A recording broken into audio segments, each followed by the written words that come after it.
Welcome to 10 Minute Cooking. Hi friends, welcome back to my channel. இன்றைக்கி நம்ம என்ன பார்க்க போகிறோம்னா ஸ்வீட் போண்டாங்க, அதாவது கச்சாயம். அது எப்படி செய்யலன்னு பார்க்கலாம் வாங்க. சூப்பராக இருக்கும். ஸ்வீட் இல்லை அப்படின்னா ஒரு 5 பொருளை வச்சு இது செஞ்சு பாருங்கள். சூப்பராக அருமையாக இருக்கும். வாங்க இது எப்படி செய்யலன்னு பார்க்கலாம் வாங்க. அதுக்கு முன்னாடி என்னோட சேனல் சப்ஸ்கிரைப் பண்ணாதவங்க மறக்காமல் சப்ஸ்கிரைப் பண்ணிக்கோங்க. வாங்க இதுக்கு என்னென்ன பொருள்னு பார்த்து வந்துடலாம்.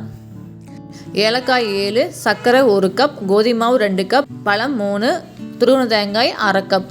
பஞ்சு போல் கச்சாயம் சுடலாம் வாங்க. எப்படின்னு பார்க்கலாம் வாங்க. 7 ஏலக்காயும் 1 கப் சர்க்கரை போதுமானதாக இருக்குங்க. 2 கப் கோதுமை மாவுக்கு 1 கப் சர்க்கரை போதுமானதாக இருக்கும். அப்படி இல்லைன்னா நீங்கள் ஒரு 1/4 கப் மொழி சேர்த்திக்கோங்க. ஏன்னா பழமும் ஸ்வீட்டாக இருக்கும், அதனால் கரெக்டாக இருக்குங்க. டேஸ்ட் பண்ணி பார்த்து மொழி சர்க்கரையை சேர்த்திக்கோங்க. இது மாதிரி நான் 4 செவ்வாழை பழம் எடுத்து வச்சுருக்கேங்க. ரொம்ப கழிஞ்சி பழம் தான் எடுத்துருக்கேன். அதே நல்லா பெனஞ்சிக்கலாங்க. பெனஞ்சிட்டு இந்த கப்பில் 1 கப்பு இதுங்க. இதில் 2 கப் நம்ம எடுத்துக்கலாம் கோதுமை மாவு.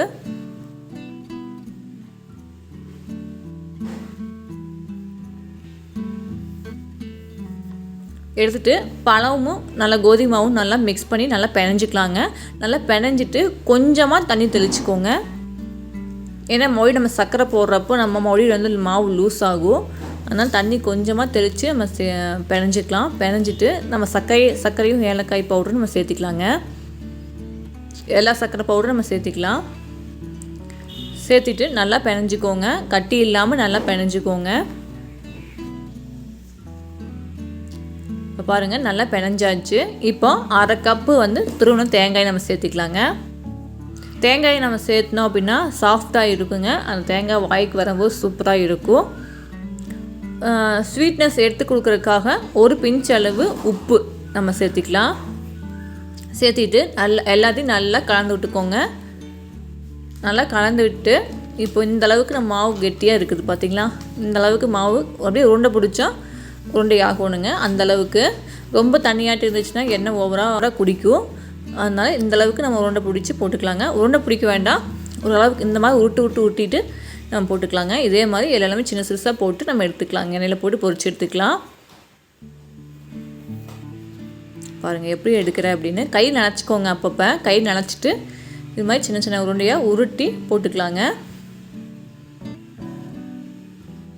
எண்ணெயில் போடுறப்போ நீங்கள் கை கவனமாக பார்த்து கை உள்ள விட்டுக்கோங்க. கிளறி விட்டுக்கோங்க.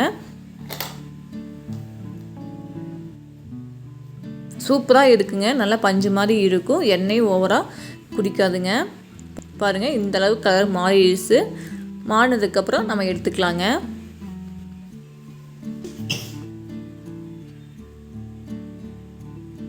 இதே மாதிரி எல்லா உருண்டையும் நம்ம எடுத்துக்கலாங்க.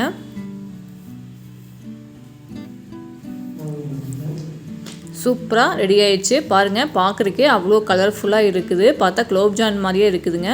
அவ்வளோ டேஸ்ட்டாக இருக்கும். இது என்னுடைய பாப்பாவுக்கு ரொம்ப ரொம்ப ஃபேவரட்டான கச்சாயங்க. பழம் பார்த்தாலே நம்ம கச்சாயம் வேணும் அப்படின்னு சொல்லிடுவான். அவ்வளோதாங்க, நம்ம எல்லாமே சுட்டு எடுத்தாச்சு.